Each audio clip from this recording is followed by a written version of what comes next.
So you have HOCD and you have a loss of attraction towards the opposite sex. Why is this? Well, I can't offer you a definite answer, but I can offer you a theory. So stick around.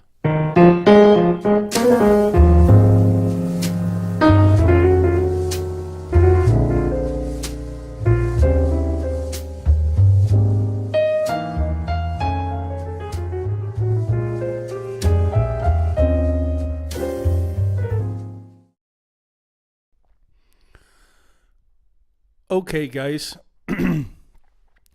picture a scene. Just picture this. You don't have HOCD.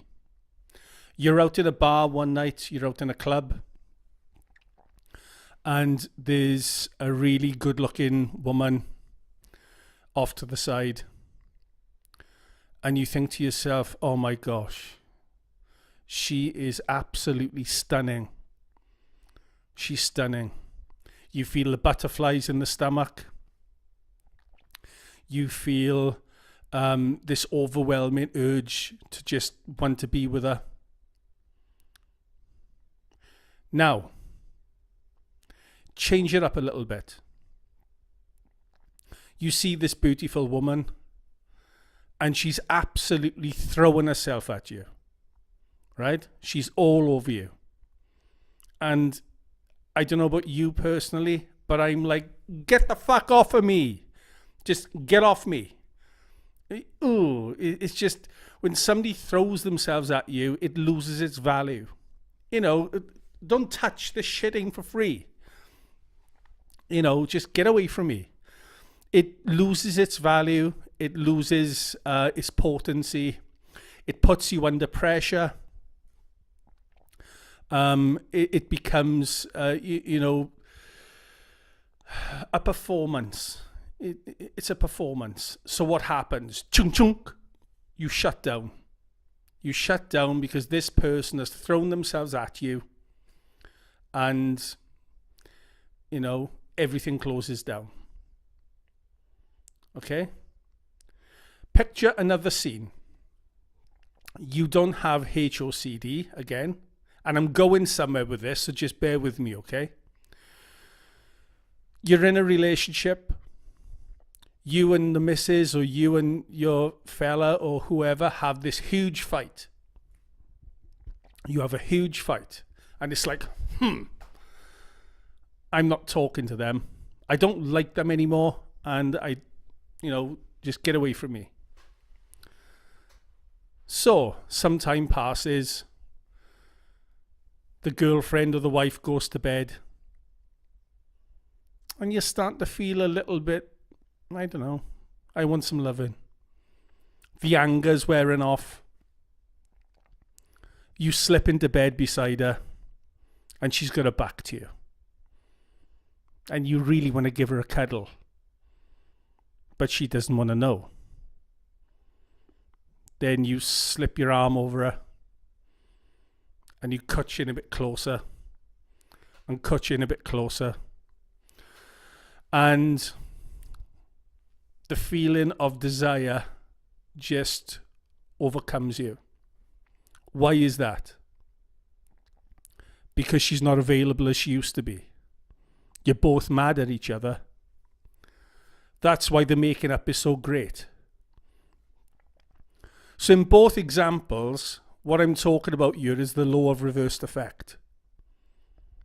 The harder you try to attain something, the more the subconscious will push back and push back and push back. Okay? Let that sink in. Let that sink in. See, with loss of attraction, my theory is just like regular HOCD with the thoughts. I mustn't be gay, I mustn't be gay, I mustn't be gay. I'm trying to get in focus here. And the more you push those thoughts away, the more they'll come back. So when you are demanding to yourself and telling yourself, I must fancy the opposite sex, I must fancy them, I must fancy them, you're putting yourself under the same pressure like in that first example where that woman is all over you and you're like, get the fuck off me. Those thoughts, your HOCD thoughts, I must fancy the opposite sex, you're putting yourself under pressure. Okay? You're making it a performance.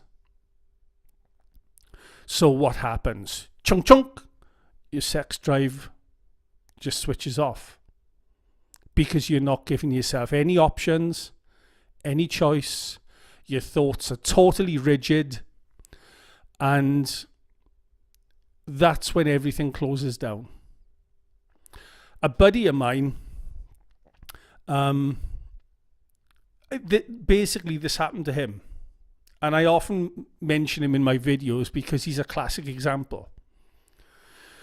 But there were times where he was thinking to himself, you know, I've got brain freeze. I should fancy that woman, but I don't. And one day he turned around and said to himself, do you know what? It's not even such a big deal. You know, I'm giving this thing far too much importance. I don't have to fancy women. I don't have to like them. Fuck it. And guess what happened? His sex drive came back. Not 100%, but it rose. It rose. When he gave himself an option, that's when things got, you know, considerably better. So if you're not giving yourself an option to have quote-unquote gay thoughts, if you're not giving yourself an option to fancy or not fancy women or the opposite sex, whatever sex you may be, then it becomes a rigid performance that you must adhere to. And it's like pushing your head against, you know, against the glass or against, you know, it's it's too much pressure. Pressure, pressure, pressure, fucking pressure. Relieve yourself of the pressure. You don't have to fancy the opposite sex. You don't have to, demand that these gay thoughts don't come into your head. Allow, allow, allow. And once you allow, you start making things better. You may wonder why I repeat a lot of the information from video to video. Well, there's two reasons for that. One is because when I'm talking, these thoughts more or less are coming off the top of my head.